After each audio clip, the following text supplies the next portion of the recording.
ভাৰতীয় ইতিহাস সংকলন সমিতি অসম যোৰহাট জিলাৰ পৰা সভাপতি অসীম কুমাৰ বৰা, সাংগঠনিক সম্পাদক তথা কেন্দ্ৰীয় মহাবিদ্যালয়ৰ বুৰঞ্জী বিভাগৰ মুৰব্বী অধ্যাপক আৰু সম্পাদক তথা যোৰহাট সৰ্বোদয় কলেজৰ অধ্যাপক ডক্টৰ হেমন্ত বৰাই গত 19 আৰু 20 জুলাইত দুদিনীয়াকৈ গুৱাহাটী ভৰলুমুখ নাৰায়ণ নগৰস্থিত আলোক ভৱনত ভাৰতীয় ইতিহাস সংকলন সমিতিৰ ৰাজ্যিক কৰ্মকৰ্তাৰ প্ৰশিক্ষণবৰ্গ সৈতে উপস্থিত থাকে।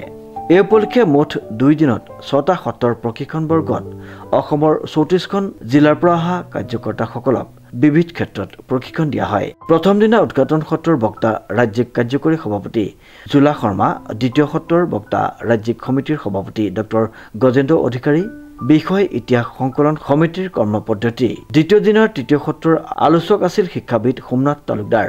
তেখেতে ইতিহাস সংকলন সমিতিৰ সাংগঠনিক ৰচনাৰ ওপৰত ব্যক্ত ৰাখে। চতুৰ্থ সত্ৰৰ বৈচাৰিক বিমৰ্শ আৰু ইতিহাস সংকলনৰ প্ৰকল্পৰ ওপৰত ব্যক্ত ৰাখে ক্ষেত্ৰীয় অধ্যক্ষ উত্তৰ পূব ক্ষেত্ৰ অখিল ভাৰতীয় ইতিহাস সংকলন যোজনা নতুন দিল্লী ডক্টৰ নিৰঞ্জন কলিতাই। পঞ্চম সত্ৰৰ আলোচক আছিল অখিল ভাৰতীয় ইতিহাস সংকলন যোজনা নতুন দিল্লীৰ মহাসচিব হেমন্ত ধিং মজুমদাৰ। আগন্তুক কাৰ্যক্ৰম আৰু মুক্ত চিন্তন শীৰ্ষক বিষয়ত ভাৰতীয় ইতিহাস সংকলন সমিতিৰ কেইবাটাও দিশৰ ওপৰত উপস্থিত কাৰ্যকৰ্তাসকলৰ আগত বহলাই ব্যাখ্যা কৰাৰ লগতে কাৰ্যকৰ্তাসকলৰ লগত মত বিনিময় কৰে।